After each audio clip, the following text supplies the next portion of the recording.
Kerala story picture येणार आहे, त्याचा पार्ट 2 येणार आहे. कशा पद्धतीने नक्की लव जिहादचा ट्रॅप टाकण्यात येतो, हमारा काम है हिंदू लड़कियों को अपना बनाना। अशा वेगवेगळ्या सत्य घटना या पिक्चरच्या माध्यमातून जनजागृती करण्यासाठी दाखवण्यात येणार आहेत. मारो रशीदा सो नहीं है। माँ फैजान ऐसा नहीं, मेरा सलीम ऐसा नहीं है। हा पिक्चरला विरोध करण्यासाठी विचार करा, आपल्यातलेच काही हिंदू लोक केरळमध्ये SFI नावाची संघटना आहे, बीफ फेस्टिवल ऑर्गनाईज करतात. बीफ फेस्टिवल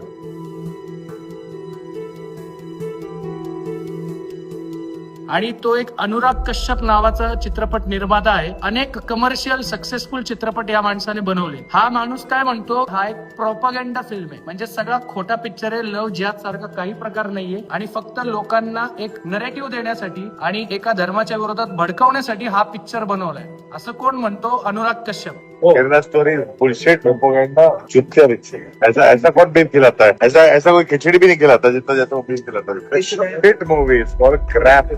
याने आतापर्यंत जे पण पिक्चर बनवले ना, त्याच्यातले 2 मोस्ट सक्सेसफुल पिक्चर होते गँग्स ऑफ वासेपूर, ज्याच्यामध्ये त्यांनी या जिहादी दहशतवादी लोकांना कसे गँगस्टर हे बनतात, त्यांची लाईफ कशी असते यांचं कौतुक करण्यासाठी हे त्याने पिक्चर बनवले. तो आपल्या दुर्गा नावाच्या बाईला छेडत असतो. हे असले यांचे पिक्चर. आणि हा म्हणतो की मला स्वतःला बीफ पराठा खायला खूप आवडतो. Beef paratha is the best. Beef paratha is the best. त्यामुळे माझी सर्वांना विनंती आहे, केरळ स्टोरी पार्ट 2 चे निर्माते कामाख्या नारायण सिंग जी आणि प्रोड्युसर विपुल अमृतलाल शहा यांनी प्रचंड मेहनत घेऊन स्वतःच्या करिअरला पणाला लावून या लोकांनी हा चित्रपट बनवलेला आहे. येत्या आठवड्यामध्ये हा चित्रपट रिलीज होणार आहे. सर्व लोकांनी स्वतःच्या घरच्यांना घेऊन केरळ स्टोरी 2 हा पिक्चर बघायला नक्की जा. आणि हिंदू लोकांना किती जास्त प्रमाणामध्ये बाहेरच्या लोकांपासून खतरा आहे, तुमच्या मुली किती जास्त धोक्यात आहे, अब की बार ऊंची जात की लड़की लाए और बामन की लड़की के 12 लाख मिलता है।